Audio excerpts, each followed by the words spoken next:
い、皆さんこんにちは、かっちゃんです。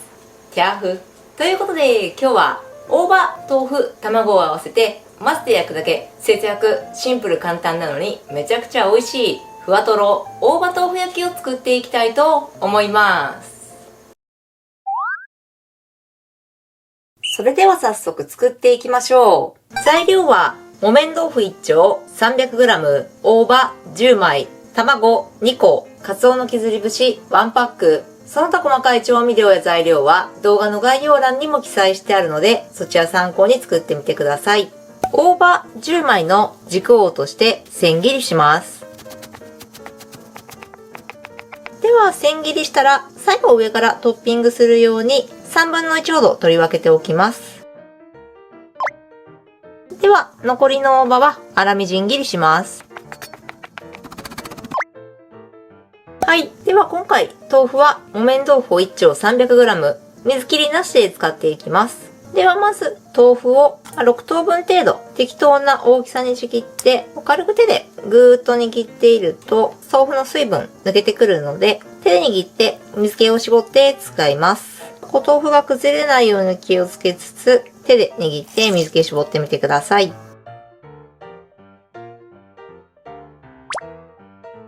豆腐の水気を絞ったらボウルに入れてホイッパーで混ぜてペースト状にします。豆腐がペースト状になったら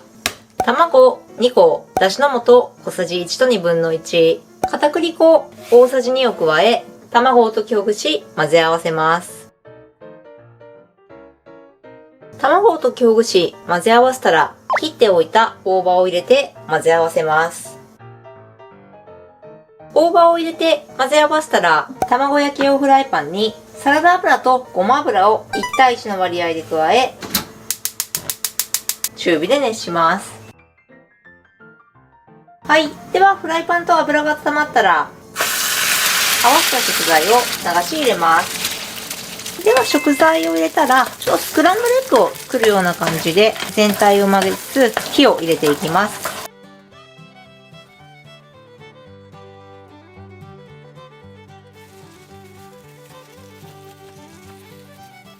はい。では今、半熟くらいの感じに火が通り、少し全体に硬さが出てもたっとしてきたら、食材を卵焼き用フライパンに広げます。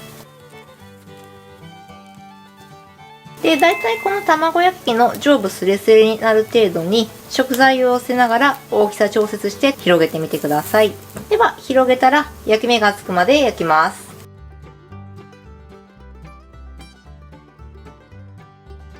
はい。ではそこに焼き目がついて、こんな感じで生地がスルスルと動くようになったら、一度火を消して、このまま返していただいてもいいんですけど、結構緩めの生地で返すのが不安な場合は、上に卵焼き器の幅に切ったクッキングシートを乗せて、ちょっ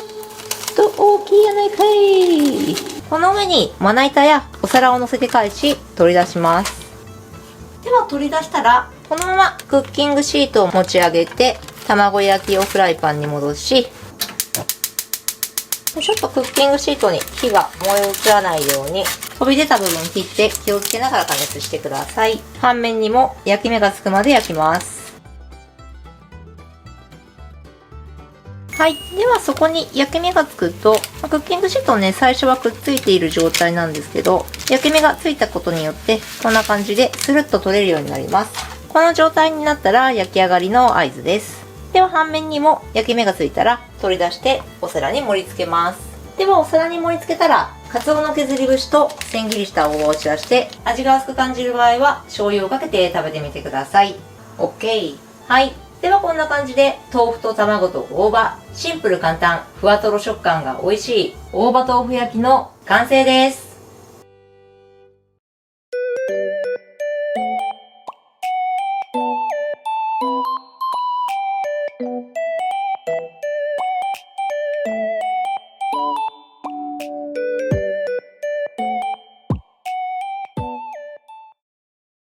はい。じゃあ今こんな感じにできました。は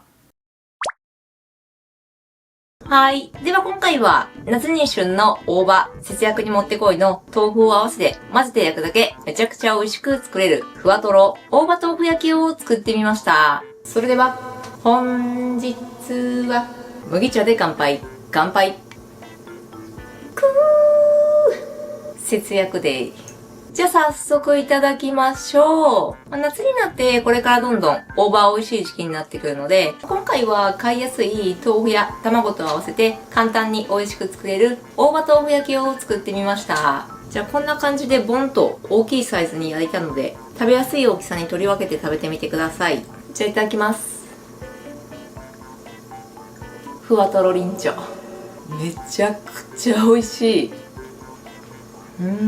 豆腐をペースト状にして、あとは卵や大葉と混ぜて焼くだけで簡単に作ることができ、あとうまく豆腐がつなぎに入ることで、ふわっととろっとした食感がとても美味しく食べられます。で、豆腐は水切りをする必要がなく、なんですけど、こう割ってね、軽く握っていると、豆腐の水分が抜けてくるので、どうしてもね、そのまま使うと、焼き固まりにくかったり、ドロッとしすぎたりするんですけど、少しこうちぎって手で握ることによって、ちょうどいい水分量になり、作りやすくなります。で、あとは卵プラス片栗粉を合わせることによってうまくつなぎになり、しっかりと焼き固まり、あとこう豆腐が入ることによってふわっととろっとした食感がとても美味しく食べられます。で、焼く際は卵焼き用フライパンを使うことによって形を整いやすく綺麗に焼くことができます。結構厚みがあるんで、蒸し焼きしたりすると中央まで火が通りにくかったり時間がかかったりするんですけど、混ぜながら加熱することによって短時間で焼き上がります。で、片面を焼いたら返す際、クッキングシートをうまく使うことによって形が崩れることなくコツもいらずに綺麗に返すことができます。で、卵焼き器を使うことによってほんとこんな感じでボーンと四角い大きいサイズに作れるので、もうそのまま食卓に出して取り分けながら美味しく食べられるレシピになってます。で、味付けはもうシンプルにだしの味付けプラスせん切りした大葉をたっぷり入れることによってほんと口に入れた瞬間に大葉の風味がふわっと広がって美味しく食べられます。ほんと豆腐とね、卵なんで安価に作れるんですけど、しっかり食べ応えもありますし、ちょっとこうね、なんか罪悪感なくヘルシーなおかず、おつまみが食べたいなっていう方にもおすすめのレシピになってます。はい。ということで今日は大葉、豆腐、卵を使って混ぜて焼くだけ簡単美味しく作れるふわとろ大葉豆腐焼きを作ってみた動画でした。豆腐を入れることによってふわっととろっとした食感にたっぷりの大葉の風味がとても美味しいレシピになってます。調理工程も混ぜて焼くだけで簡単、お手軽な食材で美味しく作れるレシピですので、気になる人ぜひ作ってみてはいかがでしょうか。じゃあご視聴ありがとうございました。この動画が美味しそうだなと思った方は、グッドボタン、レシピ動画も更新していますので、チャンネル登録もよろしくお願いします。シャバダバイ、ふわとろー。1枚丸ごとかぶりつきたい。